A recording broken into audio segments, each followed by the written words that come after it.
Moi, je dis souvent pour déconner, la première fois que les camarades sont venus me dire nous, on est Trotsky, je leur ai dit cassez-vous de là. Enfin, moi, je veux rien savoir avec vos histoires de goulag, de machin, etc. Parce que pour moi, jeune de 34 ans, la fois où j'ai entendu parler de Trotsky, la première et dernière fois que j'en ai entendu parler, c'est pour le brevet des collèges, quoi. C'est une demi-page dans les livres de Fernand Nathan où il y a écrit Staline, Trotsky, Lénine, les goulags, etc.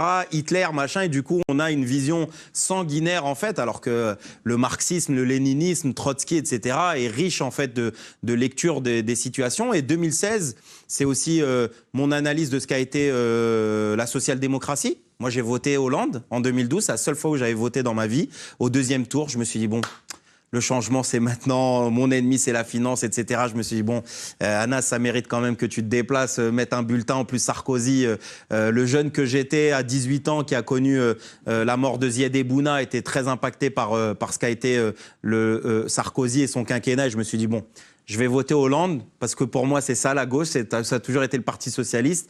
Je suis né à Sarcelles, mon maire, c'était Dominique Strauss-Kahn. Je dis souvent, il venait faire des jongles avec nous à la sortie de l'école pour faire en sorte qu'on puisse, on demande à nos parents d'aller voter pour lui à la mairie de Sarcelles. Et dans ma lecture, ça a toujours été ça. La gauche, c'était le PS. Et avec beaucoup aussi d'illusions sur les directions syndicales.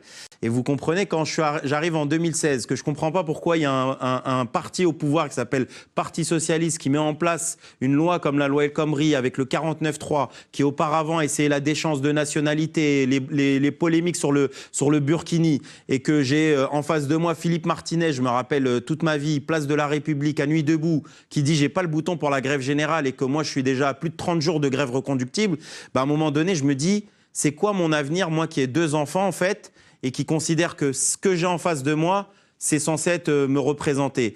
Et quand j'ai ces camarades-là qui viennent et qui me donnent un texte de Trotsky sur les grèves de 36, où il y a écrit une phrase qui disait « La CGT n'a que la lance à incendie pour appeler à la grève et elle ne fait que dire « chut, chut » aux ouvriers plutôt que de les appeler en fait à aller plus loin », et ben je me suis dit « Merde, ce gars-là dont je ne connaissais l'existence qu'à l'époque de 3e, j'ai l'impression qu'il est derrière moi dans la manifestation et et c'est la première fois où j'entends parler de bourgeoisie, de bureaucratie syndicale, d'antagonisme de classe. Je commence à identifier en fait ce que moi à l'époque je pouvais dire élite, oligarchie, comme peuvent dire certains gilets jaunes et certains gens aujourd'hui d'en bas qui font leur première expérience. Et je me dis merde, en fait moi je pensais que j'étais français, je pensais que c'était la citoyenneté, je pensais que j'avais des intérêts communs avec Bernard Arnault, avec Drahi et compagnie, et tous les milliardaires français. Je pensais qu'on était pareil en fait, on était égaux en droit, etc.